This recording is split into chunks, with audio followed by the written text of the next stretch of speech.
अस्सलाम वालेकुम, मैं फ़ाज़ चौधरी, आप देख रहे हैं फ़ाज़ चौधरी पेट्स।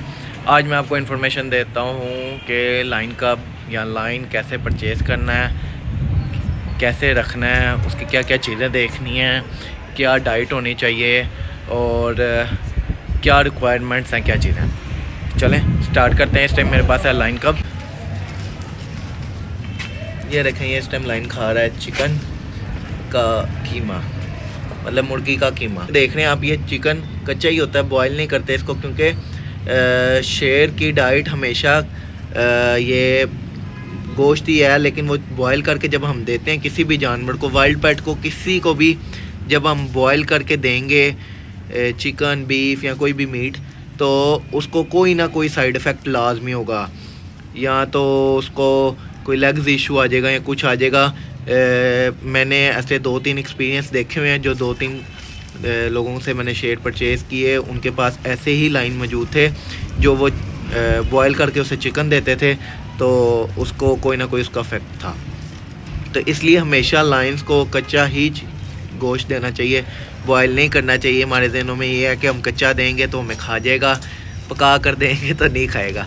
ये ऐसा कुछ भी नहीं होता, ये सिर्फ एक बातें बनी हुई हैं जो भी हमारे दिन। लाइन का परचेज करते हो क्या चीज़ें देखते हैं? बेसिकली लाइंस में ज़्यादातर जो इशू आता है, जैसे भी ये इस एज का है, इसको मिट्टी की रिक्वायरमेंट है कि इसको मतलब मिट्टी में कच्ची जगह पे, कच्ची ज़मीन पे छोड़ा जाए, क्योंकि इनके पॉज जो होते हैं ना वो नरम होते हैं, बैंड वगैरह ना हो। अभी ये देखें, ये चलेगा तो इसके चलने का अल्हम्दुलिल्लाह पीछे से इसकी लेग सही है तो ये स्ट्रेट चलता है। बकाया जो बच्चे ख़राब हो जाते हैं वो ख़राब क्यों होते हैं? वो ख़राब इस तरह हो जाते हैं कि पक्की ज़मीन पर रख के या किसी, अब ज़्यादातर लोग लेते हैं जो टाइल्स के घर हैं उनके, और इस तरह के वो टाइल्स पे स्लिप हो के ना उनके अंदर कोई ना कोई मतलब उनके पाँव पिछले टेढ़े हो जाते हैं या कुछ इस तरह का चीज़ हो जाती है। तो इस चीज़ को लाजमी याद रखना है, जब भी कोई बच्चा परचेज़ करें तो लाजमी कोई तकरीबन कम अज़ कम 4 से 5 मंथ तक तो उसको कच्ची मतलब जगह लाजमी है। और अगर तो आप न्यू शौकीन है तो मैं तो प्रेफर करूँगा कि बच्चा आप लें तो आगे से इंफॉर्मेशन लाजमी लें।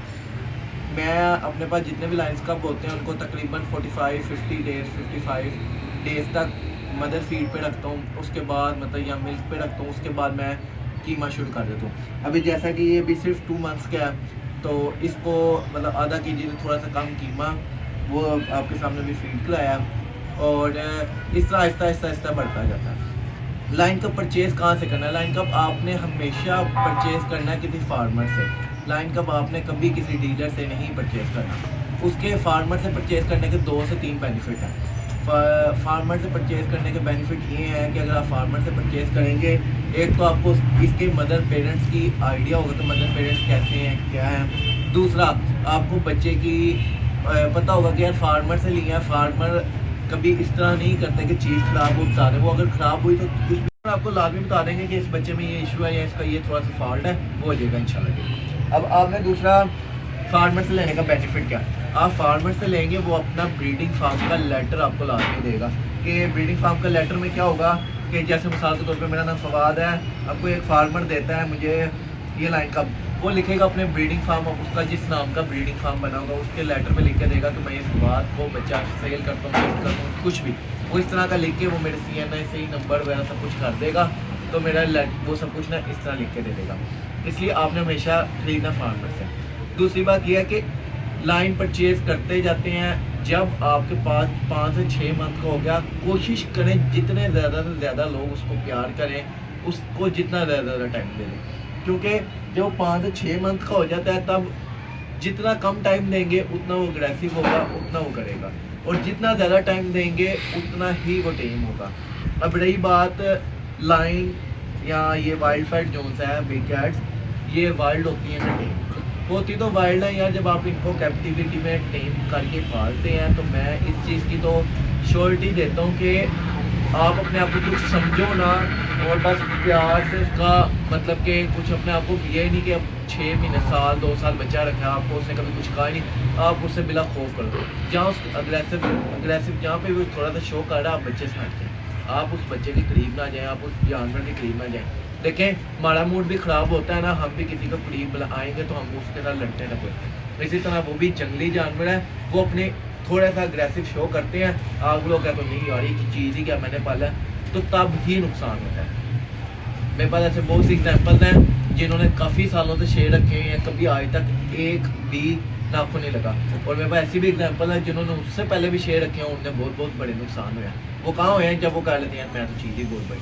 आपको चाहिए कि अपने आप को थोड़ा सा मेंटेन करके तब ही लाइन के पास जाए, ठीक है। दूसरी बात ये कि आपको ये अटैक वगैरह नहीं करता, जैसे आप इसके बच्चे हैं इसके साथ हर टाइम दें। अभी देखें इसके तीख हैं, ये बाइट भी कर सकता है, लेकिन एक उसको आदत ही नहीं पड़ी तो वो बाइट किस तरह करेगा, ठीक है। ये अब लाइन बड़ा होता रहता है तो बड़े लोगों के जहन में है कि लाइन अडल्ट लाइन जो होता है ना वो खाता है कुछ 50 kg, एक बकरा पूरा खा लेता है, ये खा लेता है। हाँ खाते हैं, जंगली जानवर है, इनको जितना मर्जी डालते रहेंगे खाते रहेंगे, लेकिन मेरे मुताबिक एक अच्छी डाइट जो सी ना बहुत ज़्यादा कम ना बहुत ज़्यादा, एक नॉर्मल डाइट जो एक शेर के लिए है, लाइन के लिए कोई होनी चाहिए 10 kg के करीब, 10 से 12 kg के करीब, ठीक है। और जो सी फीमेल है उसके लिए होनी चाहिए कोई 8-9 kg के करीब। अच्छा अब ज़्यादा डाइट देने का नुकसान क्या है, जब ज़्यादा डाइट देंगे उनके नीचे फैट बन जाएगा, वो एक लेयर चर्बी बन जाएगी, वो चर्बी नुकसानदेह होती है। मैं हमेशा अपने कस्टमर्स को हमेशा हर किसी को गाइड करता हूँ, चर्बी नुकसानदेह होती है। प्यारा तो लगता है कि शेर माशाल्लाह बहुत गोल मटोल प्यारा है,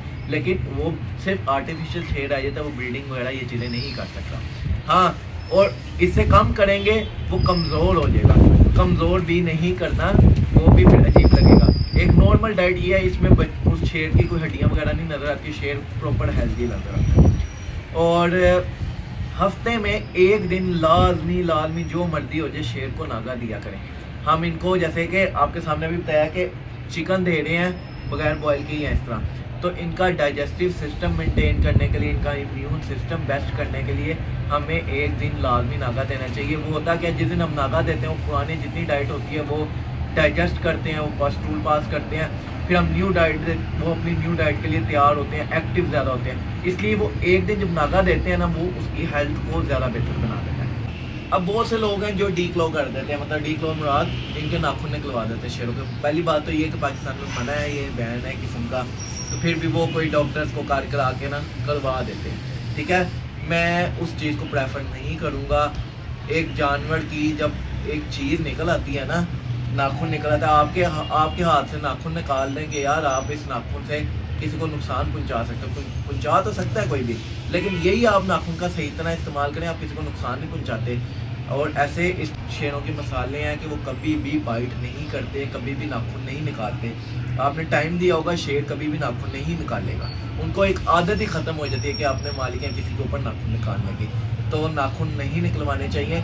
और अगर नाखून शेरनी के निकल आए फिर भी थोड़ा बहुत चल जाता है, अगर मेल के निकल आए तो इनफर्टिलिटी का कुछ थोड़े बहुत चांसेस होते हैं। वो चांसेस क्यों होते हैं कि मेल ने ग्रिप शिप करना होता है, वो ग्रिप नहीं सही तरह हो पाता, तो ये एक इशू आ जाता है। अब लोग पूछते हैं शेर के लिए रिक्वायरमेंट्स क्या है, मैं रिक्वायरमेंट्स भी बता दूँ। शेर के लिए रिक्वायरमेंट पहली जो होती है सबसे मेन है कि पैसा होना चाहिए, पैसे होंगे तो शेर की रिक्वायरमेंट पूरी हो जाएगी। दूसरी मैं तो सबको रिकमेंड करूँगा कि जो भी शेर रखते हैं लाजमी ब्रीडिंग फार्म का लाइसेंस या उसका लाइसेंस सोर्स लेटर वगैरह ये चीज़ें लिया करें। वो कहाँ से मिलता है, आपके हर जगह के, जैसे पंजाब का एक proper department Punjab wild life and forest department, ठीक है, उनके पास जाएं, उन्हें बताएं कि हमने ये फलां फार्म से परचेज़ किया, उसका रसीद दिखाएं कि ये परचेज़ किया है, हम इसको आगे रखना चाहते हैं। वो आपको प्रॉपर रिक्वायरमेंट बताएंगे कितना केज होना चाहिए, क्या चीज़ें क्या नहीं, ठीक है। अब दूसरी बात, अक्सर लोग पूछते हैं कि मैंने यार लाइसेंस लेना है, मैंने बाहर लेके निकलना है। आप इसका लाइसेंस लेंगे, आप लाइसेंस चाहे वो ब्रीडिंग फार्म का ओनर है, चाहे उसने 50 शेर रखे हैं, चाहे उसने 1 शेर रखा है, आपके पास लाइसेंस है या नहीं है, आप अपने फार्म के हदूद से शेर को बाहर नहीं निकाल सकते। ये एक नुकसानदेह चीज़ है और ये एक गलत इलीगल चीज़ है। आपको चाहिए कि आप सिर्फ अपने फार्म के, हाँ जब आपने मेडिकल करना है या आपने किसी चीज़ का आप कह रहे हैं कि यार कुछ बच्चा छोटा इसकी कोई ट्रीटमेंट करनी है, 2-3 दिन आप घर में रख रहे हो तो फार्म पे केयर नहीं कर सकते, तब रखें मजबूरी के तौर पे, लेकिन तब भी अपने डीसी या किसी से परमिशन लेंगे, ठीक है। अब शेयर परचेज करने की रिक्वायरमेंट क्या है, पहली रिक्वायरमेंट ये है कि आपके पास पैसा होना चाहिए, ठीक है। दूसरी रिक्वायरमेंट ये है कि जगह होनी चाहिए, इसके लिए प्रॉपर इसकी फैसिलिटीज़ होनी चाहिए। देखें एक दफ़ा पैसे लगाने ना सबके लिए आसान है, बहुत सी वाम ऐसी जो एक दफ़ा पैसे लगा सकती है, क्या 7-8 लाख रुपए का शेयर नहीं ले सकते, ले लेते हैं, लेकिन उसकी डाइट मेंटेन करना वो थोड़ा सा मुश्किल काम है। तो इसलिए इन सब चीज़ों को मेंटेन करेंगे तब ही आप अपना शौक बेहतरीन तरीके से करेंगे। मैं तो रिकमेंड करूँगा, देखें माशाल्लाह इस टाइम मैं तो ब्रीडिंग फार्म के बड़ा हक में हूँ। इस टाइम पाकिस्तान में आप देखें तो लाहौर, पाकिस्तान, पंजाब में इस टाइम ब्रीडिंग लाइन्स की इतनी ज़्यादा हो गई है कि शायद ही कहीं पे हो। तो ये एक अच्छा स्टेप है। ब्रीडिंग फार्म वाले जब एक कोई भी बंदा लाइन परचेज करता है ना, तो वो उसके लिए प्रॉपर केयर भी लाजमी करता है। अच्छा, ये ब्रीडिंग फार्म ना एक बहुत अच्छा स्टेप है। हम किसी भी जानवर की ब्रीडिंग करवाते हैं, उस पर मेहनत करते हैं, तो उसकी मतलब कि नस्ल आगे बढ़ती है। लायन जैसे अब आगे बढ़ रहे हैं, इस तरह टाइगर्स कुछ कम रह गए हुए हैं। टाइगर्स की भी अब ब्रीडिंग पे बहुत ज़्यादा फोकस दिया गया है, तो इंशाल्लाह वो भी दिन ब दिन बढ़ते जाएंगे। देखें ब्रीडिंग ना होने की वजह से चीज़ें ख़त्म हो जाती हैं, हमारी आने वाली नस्लें उनको नहीं देख पाएंगी। जैसे आपको मैं बताता हूँ एक छोटी सी एग्जाम्पल। आप चिड़िया देखते थे, चिड़िया की पहले क्या होती थी, हर घर के बाहर ना एक कुंजा लगा होता था। चिड़िया उसके अंदर आती थी, रहती थी, घोंसले बनाती थी, बड़ी ब्रीडिंग करवाते हैं। आप ब्रीडिंग की फैसिलिटी देते थे ना, वो करते थे। ऐसा ऐसा घर बनने लग गए वो भाईजान, वो जो छोटी छोटी जगह होती थी, जैसे वो रोशनदान होता था, वो सारा खत्म हो गया आपके में। तो वो चिड़िया की ब्रीडिंग सेटअप खत्म होता जा रहा है।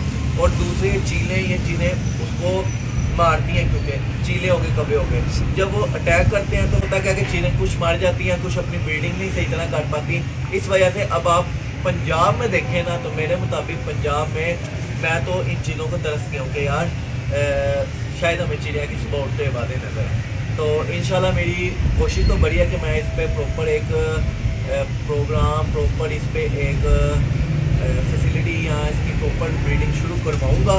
तो आप सब सपोर्ट कीजिएगा, इंशाल्लाह हम हर घर में दोबारा चिड़िया लेकर आएंगे। मतलब चिड़िया से मुराद देखें ना यार, वो बड़ा अच्छा होता है कुदरती निज़ाम को देखने का। सुबह सुबह उठ के वो चिड़िया बोल रही होती थी और बड़ा एक मज़ेदार फील होता था एनिमल्स के बारे में। ब्रीडिंग एज जो फीमेल होती है लाइनस, उसकी ब्रीडिंग एज स्टार्ट हो जाती है तकरीबन 2.5 साल बाद। लेकिन जो मेल होता है उसकी ब्रीडिंग मतलब फर्टिलिटी जो कंफर्म हो जाती है वो शुरू होती है 3 साल बाद। ये एक अप्रोक्सीमेटली एज है। इससे पहले भी हो सकता है, इसके बाद भी हो सकता है। ये डिपेंड करता है आपके इन्वायरमेंट पर, डिपेंड करता है आपकी केयर पर, डिपेंड करता है आपकी डाइट पे।